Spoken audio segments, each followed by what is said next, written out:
Thank you for joining me today. We're nearing the end of this particular study that seeks to answer the question, who is this Jesus? Now, I do pray it has been a benefit to you and even more has intensified your spiritual walk as you have learned more about Jesus and more about who he really is. Now, in these final studies, I want to turn your attention toward end times identifiers of Jesus. And as we begin drawing this all to a close, I would like to share today Jesus as the bridegroom of the church. Now, a great place to begin this study is by looking at a parable that Jesus had shared with his disciples near the end of his earthly walk. In a series of teachings and parables that Matthew records in chapters 24 and 25, Jesus clarified up and coming end times events with his disciples. Now, the parable that we want to look at today is found in Matthew chapter 25 and covers verses 1 through 13. And it goes this way. Jesus speaking, "Then the kingdom of heaven will be like 10 virgins who took their lamps and went out to meet the groom. Now 5 of them were foolish and 5 were sensible. And when the foolish took their lamps, they didn't take olive oil with them. But the sensible ones took oil in their flasks with their lamps.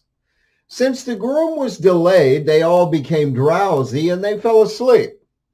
Well, in the middle of the night, there was a shout, 'Here's the groom, come out to meet him.' Then all those virgins got up and they trimmed their lamps, but the foolish ones said to the sensible ones, 'Give us some of your oil because our lamps are going out.' Now the sensible ones answered, 'No, there won't be enough for us and for you. Go instead to those who sell and buy oil for yourselves.' When they had gone to buy some, the groom arrived. Then those who were ready went in with him to the wedding banquet, and the door was shut. Later, the rest of the virgins also came and said, 'Master, Master, open up for us.' But he replied, 'I assure you, I do not know you. Therefore, be alert, because you don't know either the day or the hour.'" Interesting what Jesus tells us there.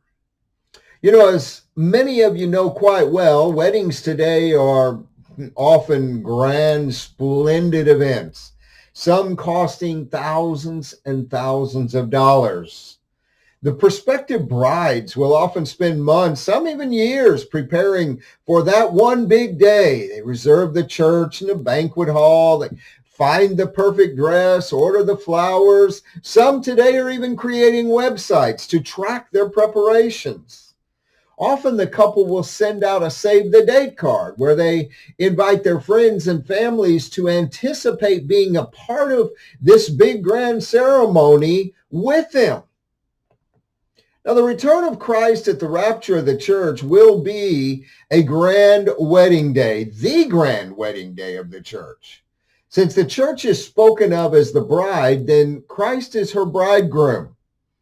God and Israel were often described this way in the Old Testament, with God as the faithful husband and Israel acting as a promiscuous wife.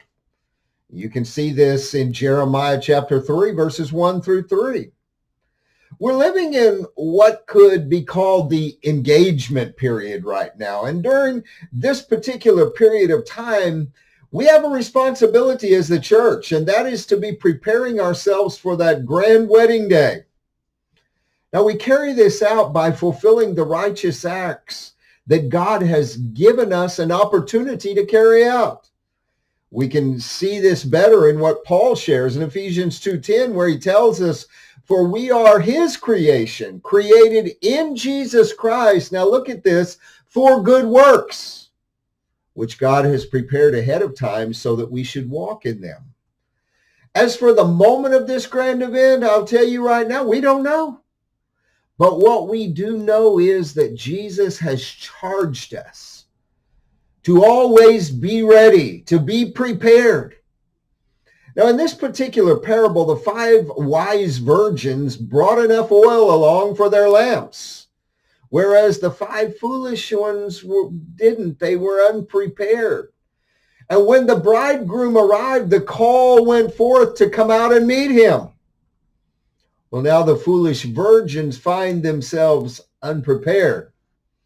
In so doing, they discovered the severity of the consequences, as they were not allowed entrance into the wedding feast.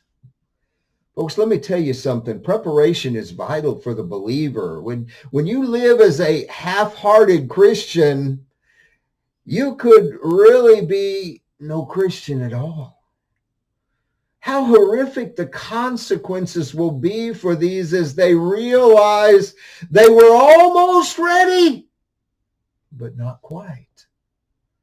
Spiritual preparedness is of utmost importance. It's not something that you and I should be taking lightly, because I will tell you simply this: we do not know the hour when Jesus will come. I encourage you, spend some time contemplating this message and the parable and the consequences. Examine your own heart. Look at your own life so that you may be assured of your preparedness to meet Jesus when he comes. Some incredible things you need to be thinking about as you go through your daily life. Until next time.